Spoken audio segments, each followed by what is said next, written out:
আসবে, সন্তুষ্ট হয়ে ফিরবে, সন্তুষ্ট হয়ে ফিরবে, সন্তুষ্ট হয়ে ফিরবে।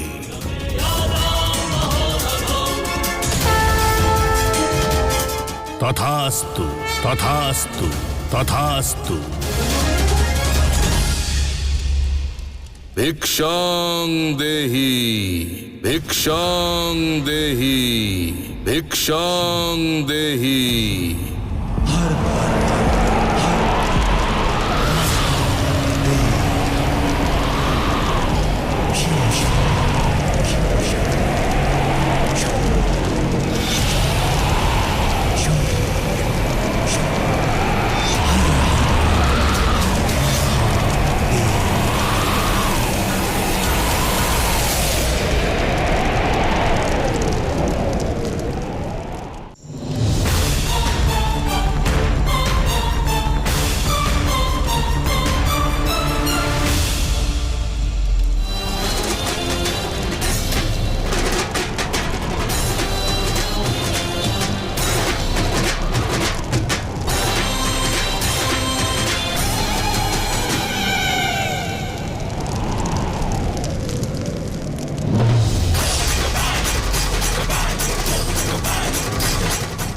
উনি কে?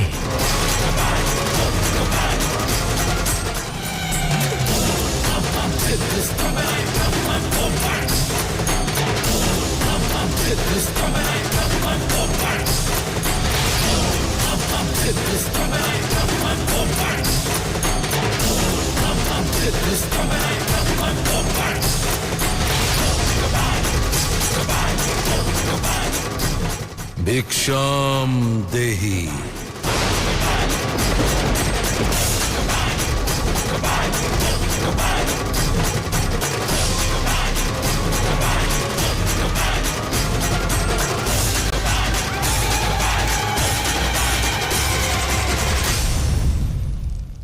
ওখানেই দাঁড়াও।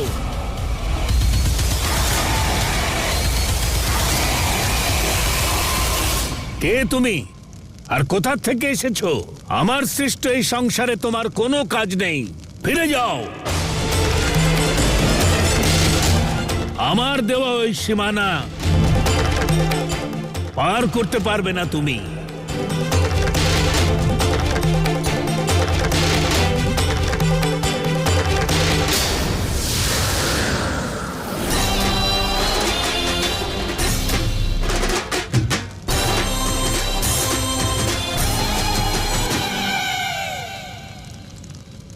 भिक्षां देहि, भिक्षां देहि, भिक्षां देहि।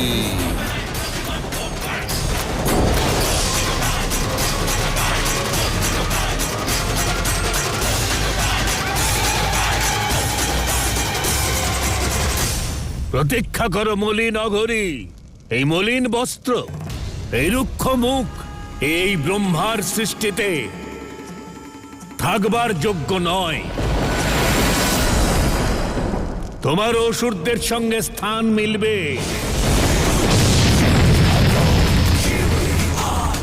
অন্তিম আহুতির শেষে তুমি যতটা চাইবে ততটাই ভিক্ষা নিয়ে নিও।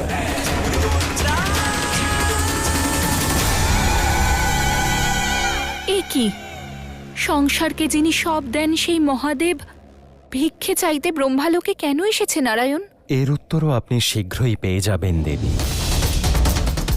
কিন্তু আমি এটা দেখে আশ্চর্য হচ্ছি যে ব্রহ্মাদেবের অহংকারের ছায়ায় থাকা প্রতিটি মানুষ, দেবতা, সাধু সন্ত ওখানে সামনে দাঁড়ানো মহাদেবকেও চিনতে পারছেন না।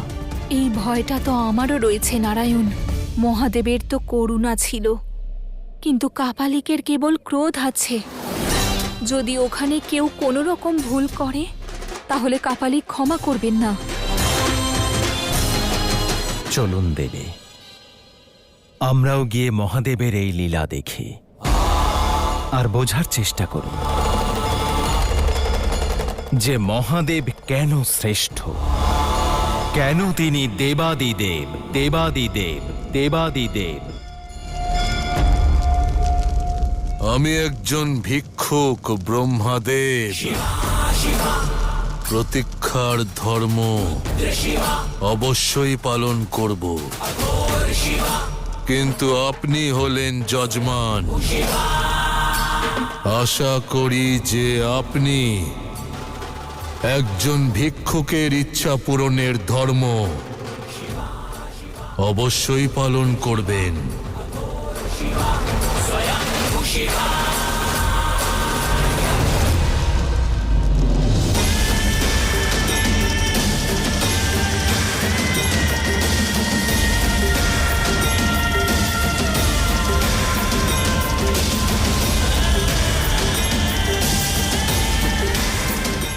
যত পরীক্ষা নেওয়ার মহাদেব নিয়ে নিন,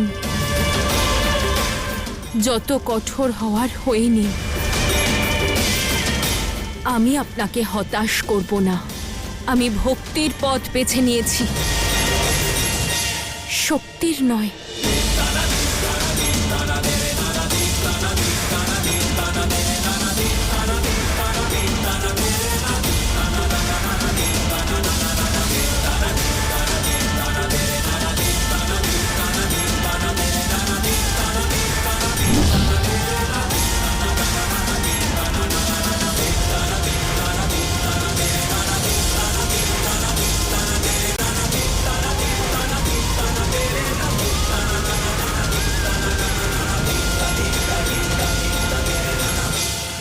মাতা, তুমি ঠিক আছো তো?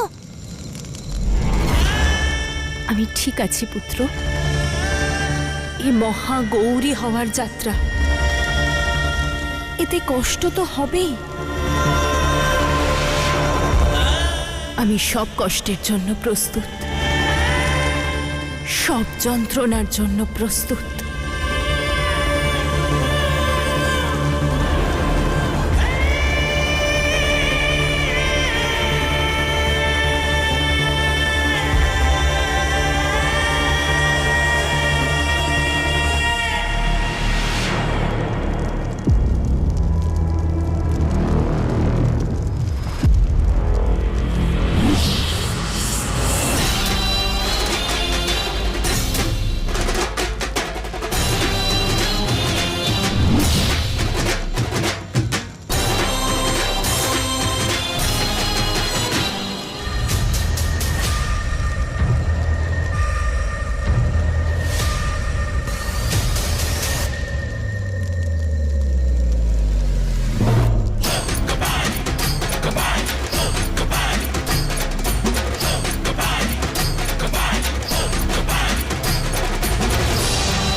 অদ্ভুত মাতা, অদ্ভুত।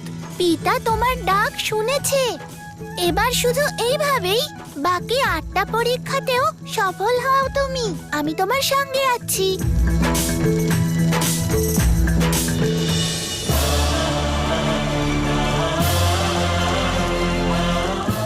আমার মহাদেব, ওম সৃষ্টি স্থিতি স্থাপনায় নমঃ।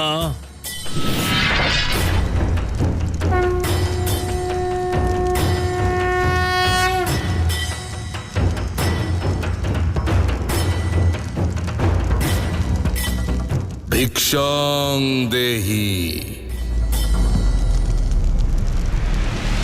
বলেছি তো পাবে।